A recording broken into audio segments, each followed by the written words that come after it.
Hello, everyone. Welcome to this exciting new episode of the All New 52 podcast. I'd like to open up this episode with a very special question. Caleb, what's your favorite comic? Of all time? Yeah. Single issue or trade? Either or. Probably. There's an issue of Sandman where he meets there's an immortal person and they meet every 100 years. It's really good. I think you misspoke. I think you said Sonic the Hedgehog number 200. No, I didn't.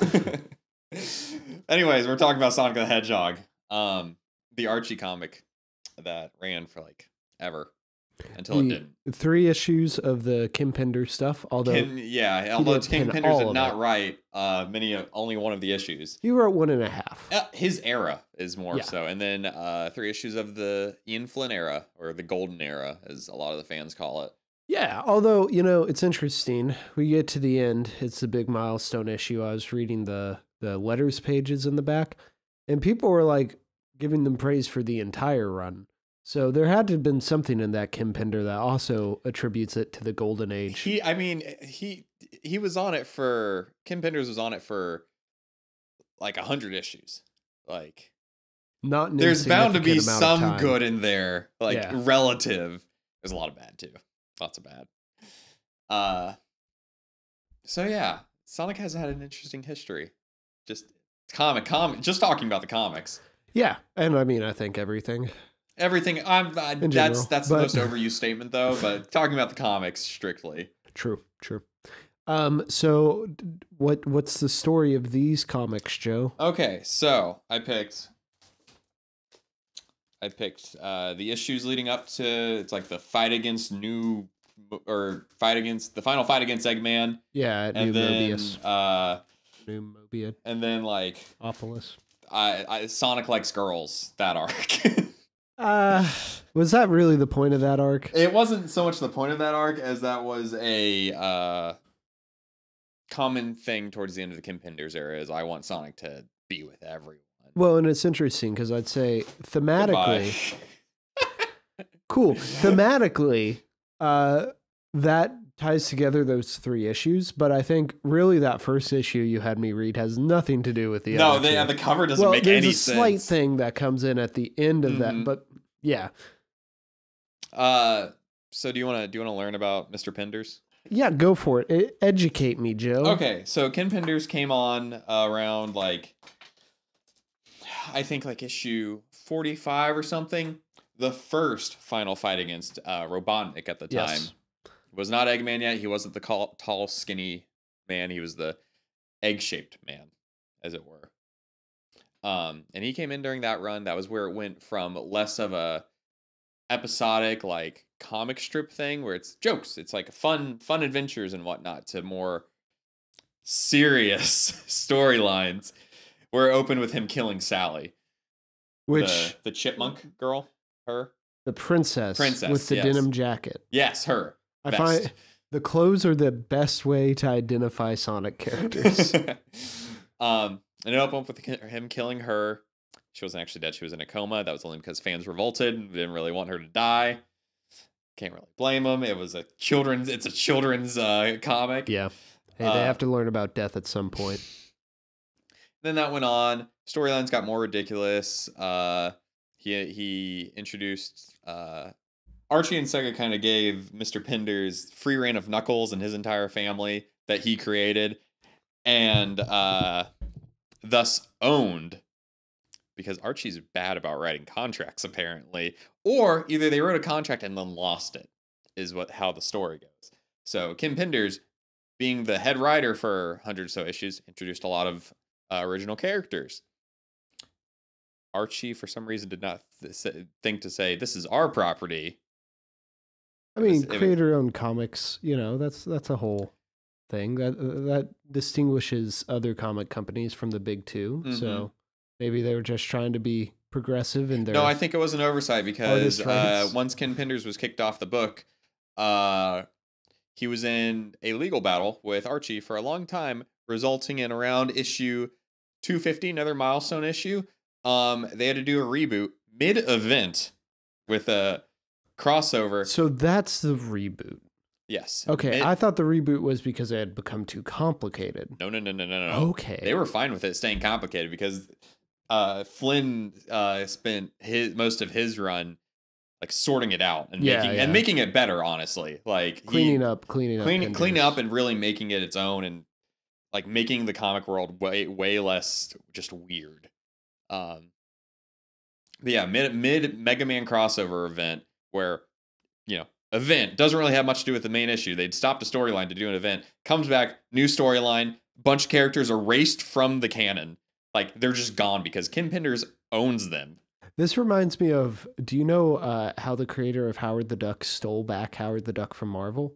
You've told me the story before. Yeah, for the edification of our viewers, the guy who made Howard the Duck didn't own it, and he went off and he created his own duck character.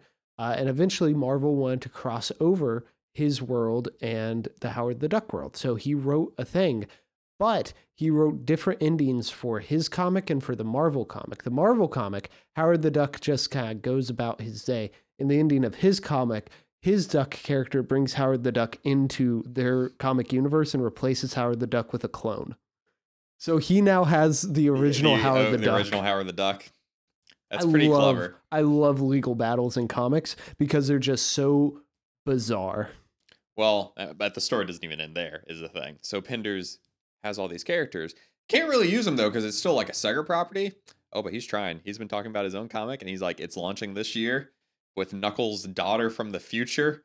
But don't know how you're going to do that. He can't use Knuckles, though. No, he cannot use Knuckles, but he can use all of Knuckles' family that he made. All right. I'm down for it. It's weird. And then it also led to Archie losing the license because Pender started going after Sega. And Sega was like, nah. So who has it now? IDW has it now. Okay. And they've had it for like the past 2 years. IDW handles all their properties pretty well. Apparently it's been decent. People are wanting like a continuation of this. It's not. Just because Sega's not really willing to take that risk anymore. So you read these growing up. Yeah.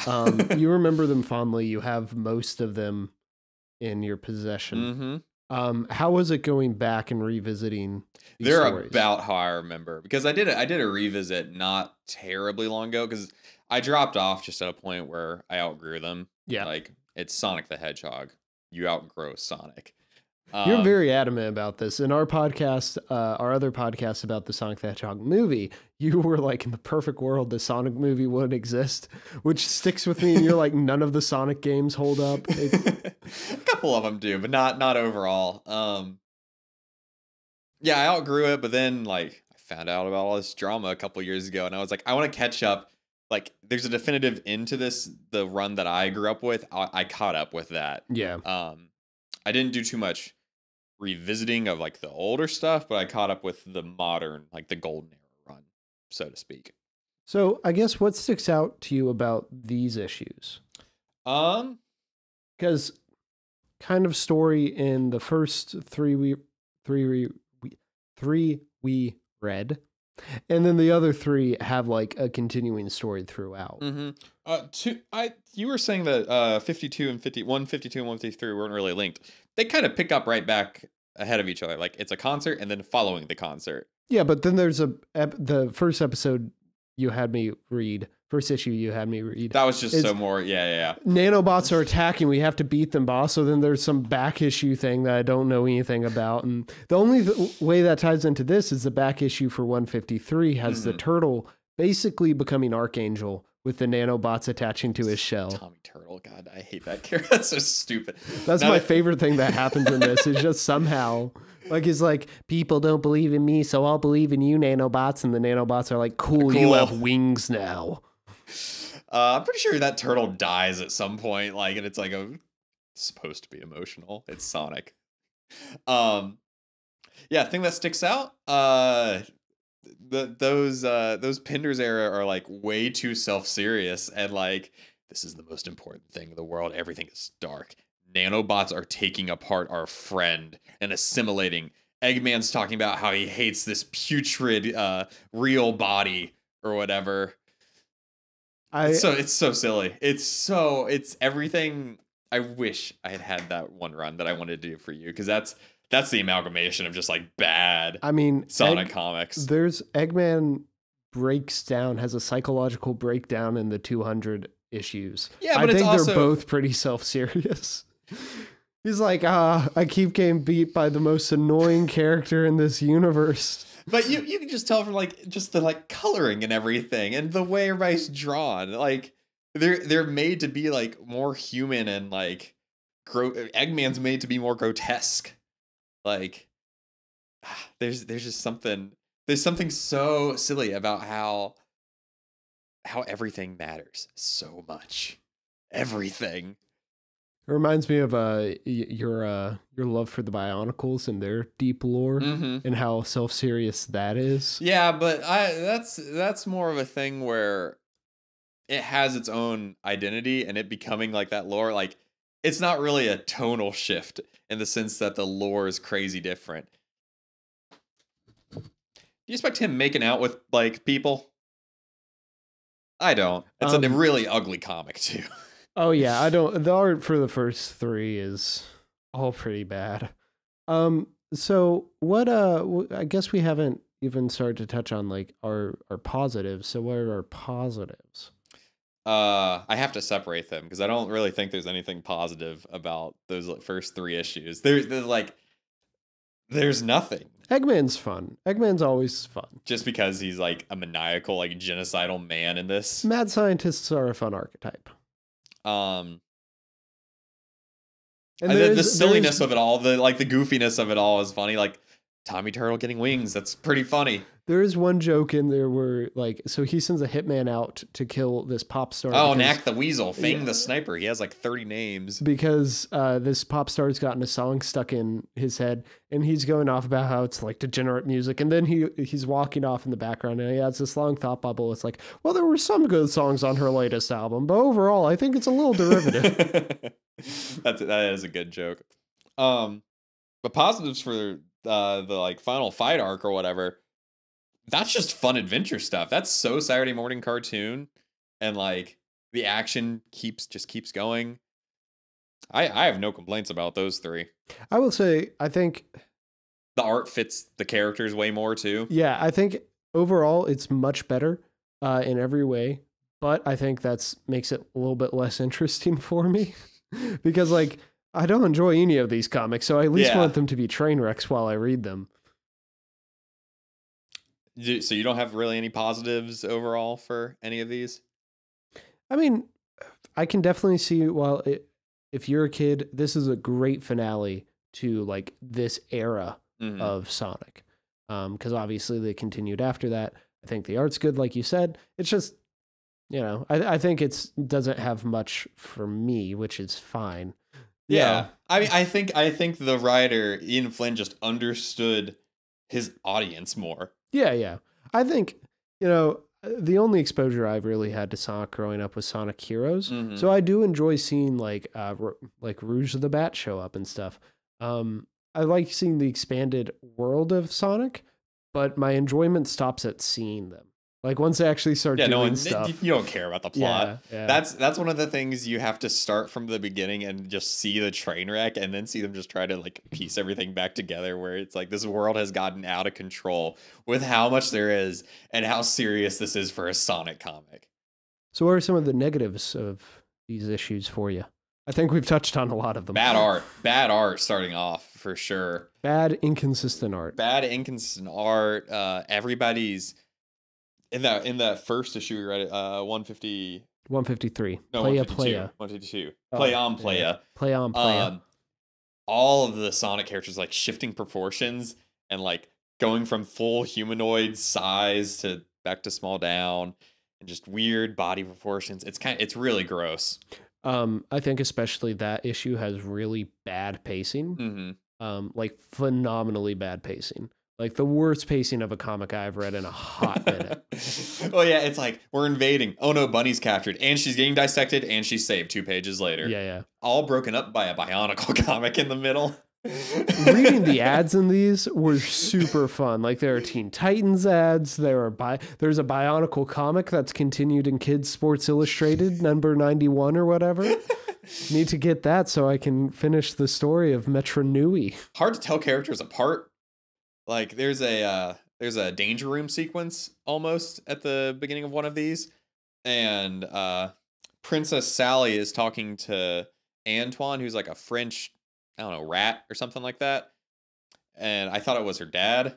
And then the screen pops up and her dad's on the screen. They both look the same to me at that point. Just, I don't know what they were doing. Way too many editor's notes. Yeah. They abuse the editor's Literally note. every single time they reference something, they go, and you could read that in this issue. And here's the thing. I think people think kids are stupid. And kids certainly are sometimes very stupid. But when it comes to things that kids love, they know everything. They have an encyclopedic knowledge. Like, I know a lot about Star Wars now. You know when I knew more about Star Wars? When I was 10. So, like, I don't... Need these editors. Yeah, like, these kids already know everything that's happened in the last 70 issues. See, I don't know if that's... I think the editors... Because I'm coming at the perspective of someone who liked the editor's notes. Because I started with number 200. And so and worked my way back. And I was like, oh, here's a run of a story that sounds interesting. So I liked that when I was a kid. Because this is also like my first comic. I didn't know what editor's notes were. I thought it was cool that like they were telling me these things. Yeah, I guess from that perspective, it is good. It makes it, especially with such a silly concept that has such deep lore, it probably makes it very easily accessible. They kept like canon for so long, which no comic does that anymore. But once again, something kids like. Something kids like, yes. But no comic does that. So if you're jumping in from a point, they're referencing all these things that happened, but only briefly. Like, you're like, what happened? That's a good point. Like, aliens come and turn everybody back to humans, but you wouldn't know that happens at a certain point. Humans? Like, oh, no. Well, human? well, humans and animal people. There's humans. What were they before? Well, the humans can get turned into robot, or they can get turned to steel if they get roboticized. You have to be willing if you're a human to get roboticized, otherwise you die, basically. But the animal people, they turn to robots no matter what. Robotnik also had the power at one point, he could just touch you and you turn into a robot. It's a little overpowered. That Eggman also used to be a robot. He's from an alternate universe. Yes, that was... The first Eggman died. That was one of the editor's notes that I picked up on. It's wild. It's so wild. Yeah, it's a lot. I don't... Like... The only people that can read these comics now, I think, are people who grew up with it.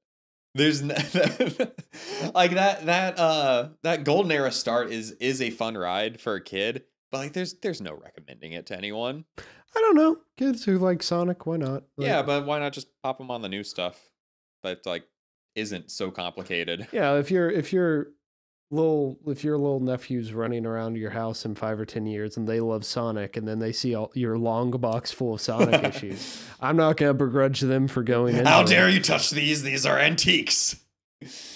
Yeah, you have them locked up in a safe. There's an individual lock on every sleeve. Yeah. You have to have your retina scanned to open. To open. You have to be wearing like gloves and just like bathed in You don't want to wear gloves because then you lose the dexterity and you might rip the pages. Oh, true. I did have that. I laminate every single page. I had that fear with this, was that I was going to like rip one of your pages or get like a stain on them. I treated these with so much care, Joe. That was one of the ones where I opened it up. I was like, oh yeah, here's a lot of wear and tear, because I read that issue like so many times. So many times. It's probably the best issue that we read. It's such a good finale. Mm-hmm. It's a fun fight. It's so... Those three just capture that just fun of what a Sonic comic should be so well. Like, he's fast. He's cocky. He's the hero. He's annoying. He is annoying. He's very annoying. I like every other character. Mainly Bunny, because she's just rogue. Hey, Sugar. Sugar? Sugar? I'm getting dissected, Sugar. She never wears the cowboy hat, though. I feel like... she does. In these issues? Yeah, in these? No, when the Phoenix one, she's like wiping her hat off because it got fire on it. Oh, okay. I feel like every Sonic character is improved with a cowboy hat. I've only ever seen Knuckles, the other character. Oh, with the cowboy hat. Oh, I also love that there is a French character in this. Yeah, him and Bunny are married. Yeah, I just love going, oh. Oh, they write it in French. It's really hard to understand what they're trying to say sometimes with it. It's pretty... Oh, come on. That just shows how uncultured I am. Like, I You've gone mastered through the phonetic. I've gone through the crucible of Claremont. I know how to read phonetic accents. I don't know what more is to say about this. Like, oh, I ran out like 10 minutes ago. It's Sonic. I am glad we read it or them. not. If you want a fun read, go back and try to read all the like Kim Pinder's era, starting at like issue 100. That's a trip. Sonic goes to space. There's a time skip. I am glad we read it. I do hope if you get that one arc that you want me to read, we can revisit it. Yeah, because I think if it's a more specific arc, we can dive more into. Oh, it's like an actual 4-issue arc. Yeah. But yeah, I can't necessarily recommend it in good faith either. It's not a recommend. All right, still on to me the pizza platter. I will say, I think you know what I'm gonna recommend you. So I wasn't subtle this time around. Okay. But you said you wanted to stay with DC since I didn't go back. But I'm expecting New Mutants, but that's Marvel. Oh my god. Rawr. Didn't quite. Oh, it is New Mutants. Okay. Yeah, I didn't. Demon Bear. The hair. Why does it say X-Force on the front? Oh, yeah. So there's the Demon Bear comes back in X-Force. We're just reading the Demon Bear saga though. Oh, from New Mutants. Yeah, so it's collected in there, but okay. You don't have to read it. Yeah, we're going. not my favorite New Mutant story, but definitely the definitive one. Mm-hmm. So as always, if you like this podcast, be sure to leave us some ratings and reviewings. iTunes are especially the best. If you have any recommendations, perhaps you want a Sonic arc read, you can email those recommendations to allnew52podcast@gmail.com. Yeah, follow us. We don't have social media. Never mind. Follow us on the podcasting platform of your choice. And subscribe to my YouTube channel if you're watching it here. I don't know. You don't have to. Y'all have a great day. You too.